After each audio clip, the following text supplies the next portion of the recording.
Good morning, good afternoon, wherever you're in the world. My name is Danula, and today I'm joined by my colleagues Radish, Malmi, and Krishan.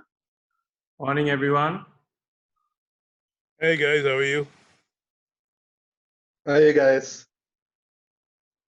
So one of the things we do at camp for kids is something called the Junior Ranger program, where we give them little snippets of information during their safari, and then we do a little test for them around the campfire on their last day.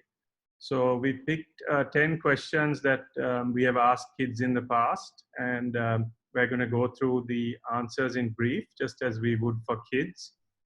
And we're hoping with everybody on lockdown, you can use these questions maybe to and show this video to your kids and use these questions to test them as a little fun activity while we're all on lockdown. Okay, the first question is, why do dung beetles roll dung? I think Danula, you were keen on answering this one, I think. Yeah, actually, the not all the dung beetles do that. There are several types of dung beetles, like the tunnelers, dwellers, and then rollers. So, sweet and short, actually, the dung beetles will roll their dungs into a particular place, and they will bury it, and they will use that dung as the food for their young, or we call them larvae. Or sometimes the adults also eat them. That's basically they are the food for these dung beetles.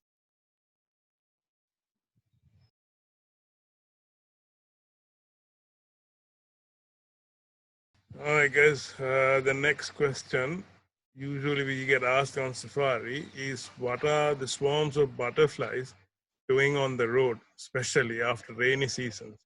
Who's going to take this? Yeah, sure. I might take this, Krishan. So, in a simple manner, they're absorbing nutrients from the soil. It's a behavior known as mud puddling or simply puddling, and we can most often see this after the rains when the soil is moist. And actually, they'll also do it with animal dung or with dead animals, carrion.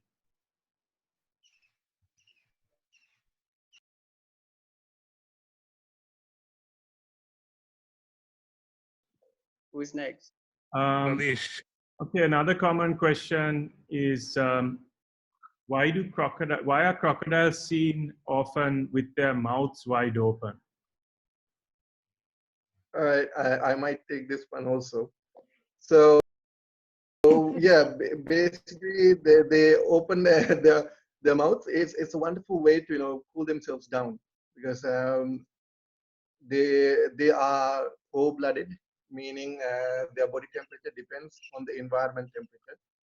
So the easiest thing is to do is go to a warm area or a cold area. But crocodiles are not so much known for being the moving bit. So when they want to cool down a wee bit, they open their mouth and let the water evaporate from the mouth lining. And they try to cool off a little bit. So that's the reason why they have the mouth open. Well, thank you, Mami. That was a lovely explanation. Okay. Thank you.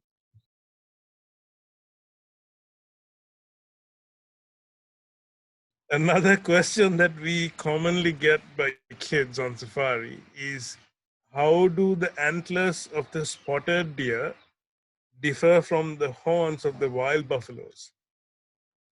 I would like to answer that.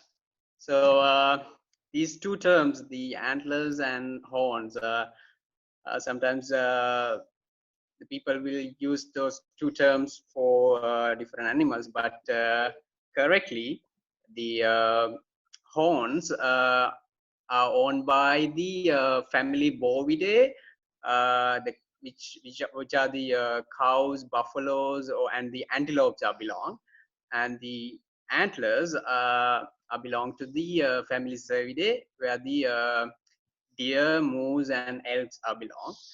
And another big difference between the horns and antlers are all the both males and females have the horns, and in the antlers will belong only to the males or the boys of the species. And horns are kind of they are permanent structures on their skull. But the antlers, the animals can shed it almost annually and will regrow it with the time.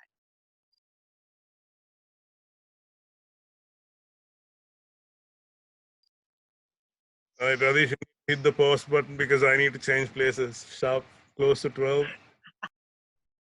Okay, we are recording again. Krishan had to change position because he was baking in the sun at 12 noon here in Sri Lanka. So let's keep going. Yeah, so I get this common question from the kids oftenly. So the land monitor is a very common reptile that we see during the safaris. So these land monitors, they have a forked tongue, so we can see it very clearly. And why do they have a forked tongue? That's a very common question. All right, all right. I might take this also because I root for the little guys. So the reason they have the forked tongue, first of all, I love land monitors because they are far more impressive than they look. The reason for the forked tongue is they gather information from the environment, information as in small molecules. So the more molecules you gather, more information you have. So the forked tongue increases the surface area rather than this. Having a forked tongue means increased surface area, and they take the information, they process in what's called a Jacobson's organ. It's a tiny collection of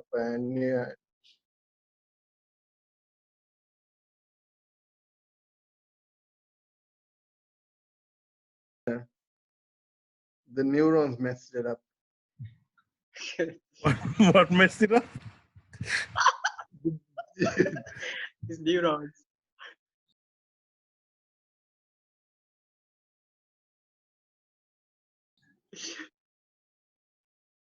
Okay. Question.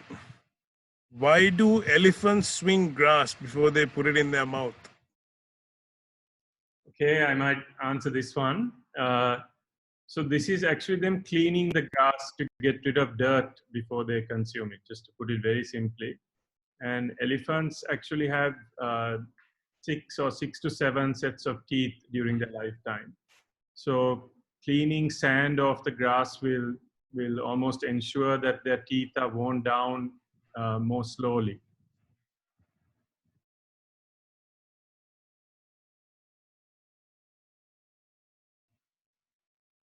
All right.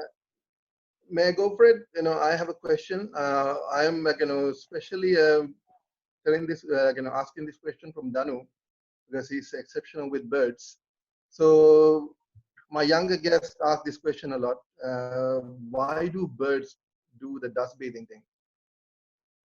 Yeah, the dust bathing is actually, it's a kind of a comfort behavior.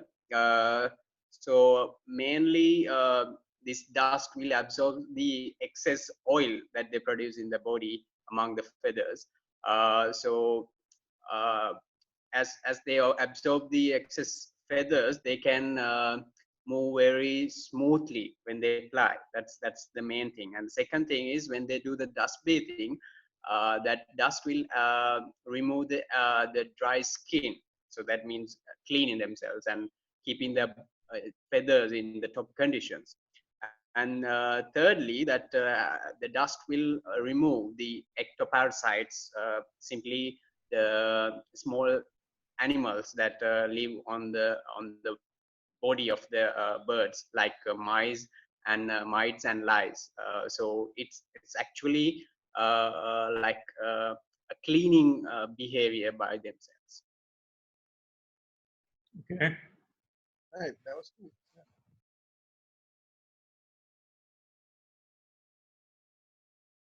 Okay, the next question is, why do wild water buffaloes wallow in the mud? A common question that kids actually ask. Yeah, I will take that too, as it's a very similar one like the dust bathing. So the wallowing, the mud wallowing is another comfort behavior done by mostly the mammals. So this behavior acts as a cooling method during the mid of the day when it is too hot. Animals tend to go for the mud to cool off, as it's a good sunscreen. So the second thing is actually it acts as a sunscreen. After getting the mud bath, they have this mud layer on their body.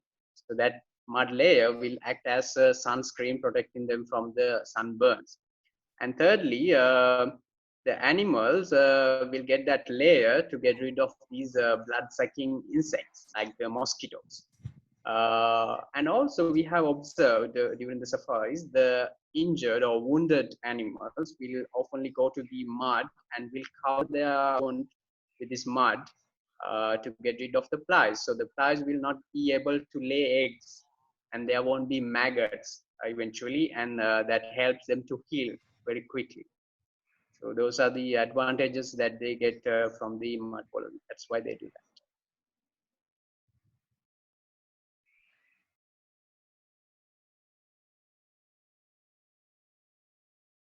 So the star tortoise is the commonest tortoise that we see during the safaris in Sri Lanka, and as they are very slow, so someone can think, oh, what would be the top speed the tortoise can get? Okay, I'm going to take this one because I've been actually asked this question by a 6-year-old and I've been completely stumped. Well, came back, did some research and found the greatest speed achieved by a tortoise is 0.28 meters per second by Bertie the tortoise at the Adventure Park in Durham, UK. And guess what, guys? It's actually a Guinness World Record. Okay. Oh, interesting.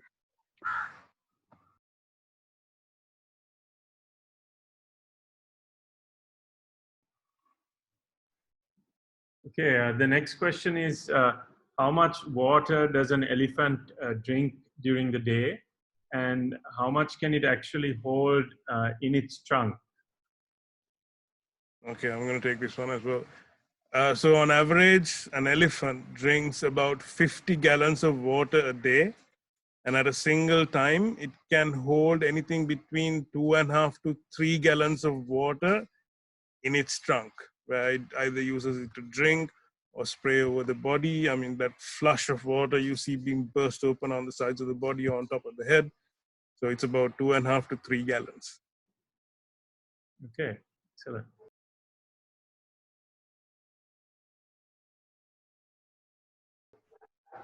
Okay, we might wrap this up for today then.